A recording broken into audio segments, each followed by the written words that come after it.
Hello there you guys, welcome to another of my videos.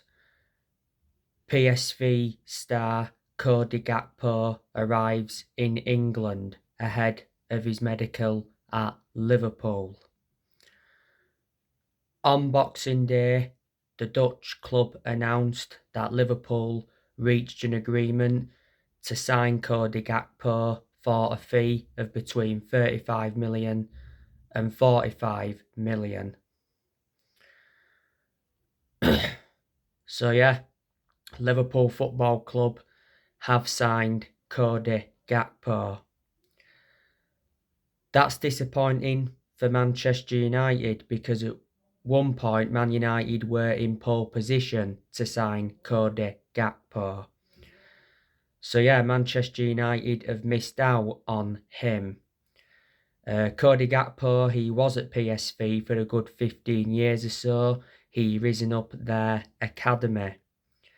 He made his first team debut back in February 2018.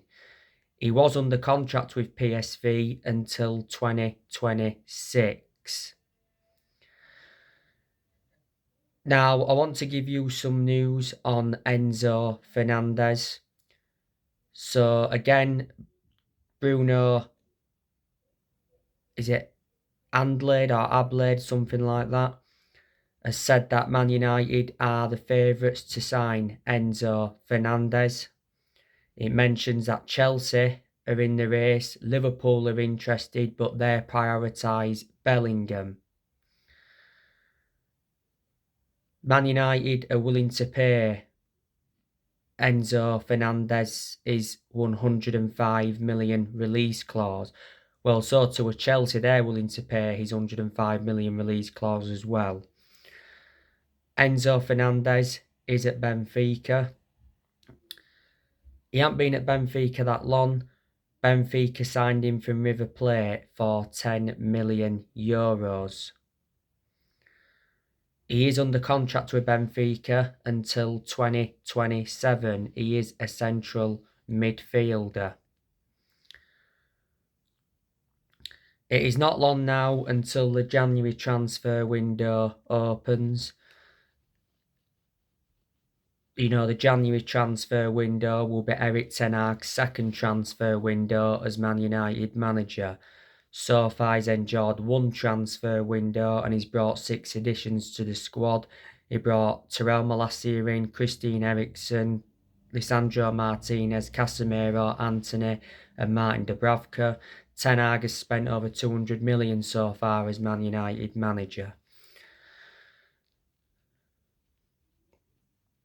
Let me put into the equation that Ten Hag has let players go as well, but despite that, he's still inheriting players from other managerial eras.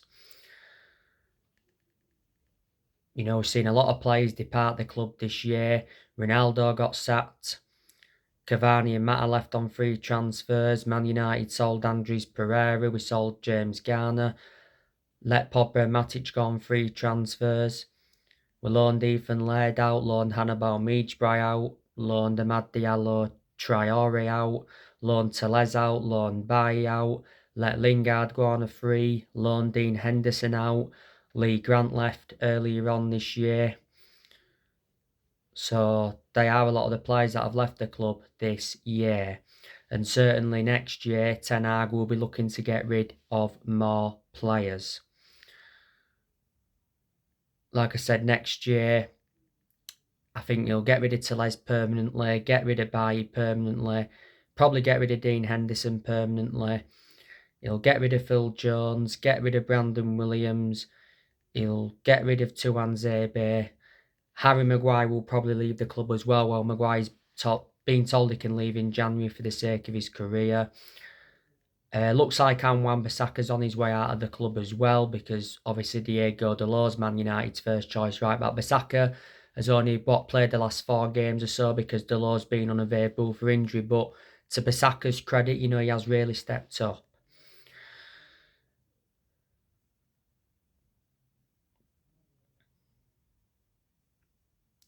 It's already said that Erik ten Hag has decided to sell Fred next year. Do you think he could sell Martial next year?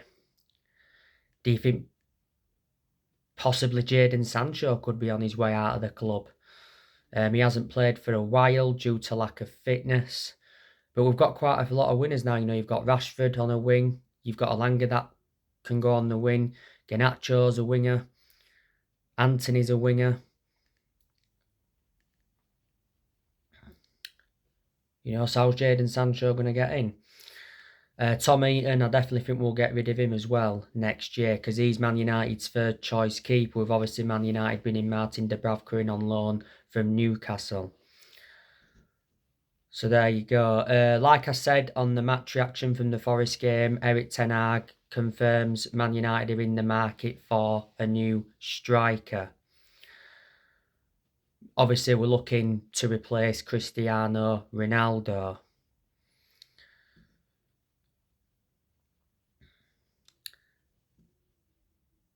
I've got to give Erik ten Hag a lot of credit. I think he's doing a good job as Man United manager. Like I said, he does need time. This is his first full season.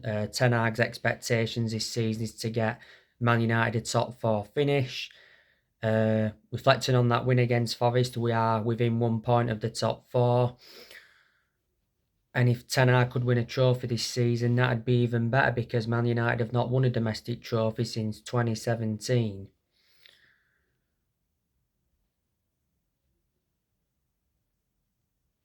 Don't forget, earlier on this year, Ten Hag got named Premier League Manager of the Month.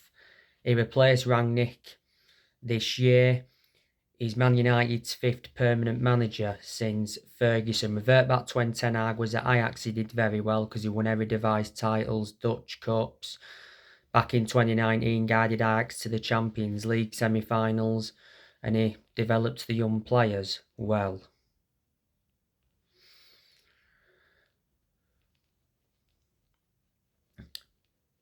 But 5 managers have left Man United since Ferguson. Obviously, after Ferguson, we had Moyes, we sacked him after like 8 or 9 months, so he only enjoyed a short managerial tenure at the club. After that, we had Louis van Gaal. We sacked him after 2 years, but we did win the FA Cup under him after that. Man United had Jose Mourinho. We sacked Jose Mourinho after 2.5 years. Mourinho did enjoy 1 good season at Man United because he won 3 trophies in his first season. After Mourinho had Solskjaer, sacked him in November last year. He was the Man United manager for almost 3 years. And after that, we had Rangnick. He was Man United's interim manager for around 5 months. Earlier on this year, he left. Now, obviously, we have Erik ten Hag.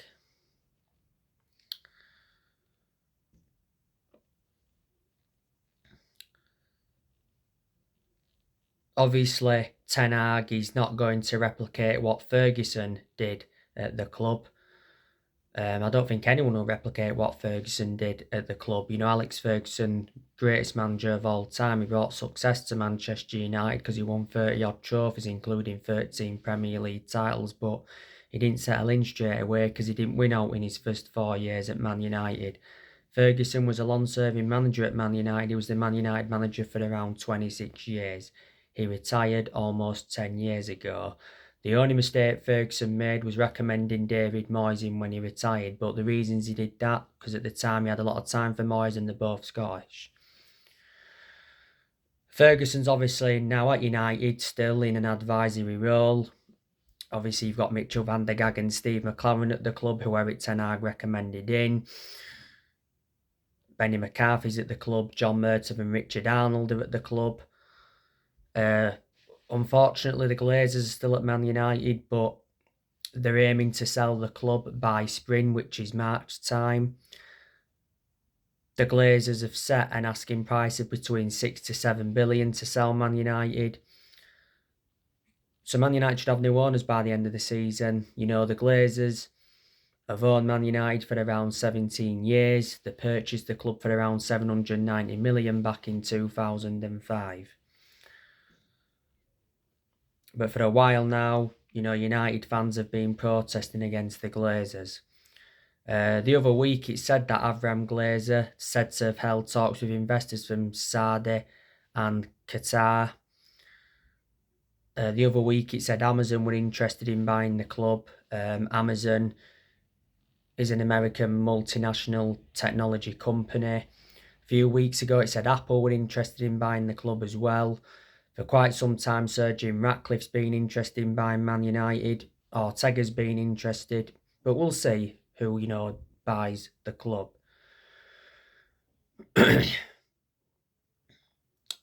But yeah, Manchester United recently beat Nottingham Forest 3-0 at Old Trafford. It was a good performance by Man United. Obviously, we saw Marcus Rashford score. It came from a Christian Eriksen corner and Rashford hit it first time. It was a good finish. That's 5 in 5 for Rashford. Rashford scored 10 goals this season in all competitions for Man United, and obviously Ten Hag targeted Rashford to score 20 goals this season. He's in form. Rashford, of course, got an assist in the game against Forest for Martial's goal. Rashford scored a wonderful solo goal in the win against Burnley in the Cup. Don't forget, Man United recently extended Marcus Rashford's contract by a year. Obviously, PSG had been interested in Rashford for quite some time. We saw Martial score. It was a low shot from the edge of the box. Bit fortunate, I thought, because Wayne Hennessy got a hand to it. Really, Wayne Hennessy should have kept it out, but it went in anyway. And Fred scored for Man United. Obviously, Casemiro got an assist in the game. Christian Eriksen got an assist in the game.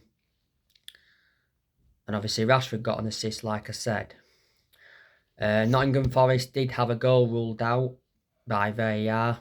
It was Ryan Yates who had that goal disallowed.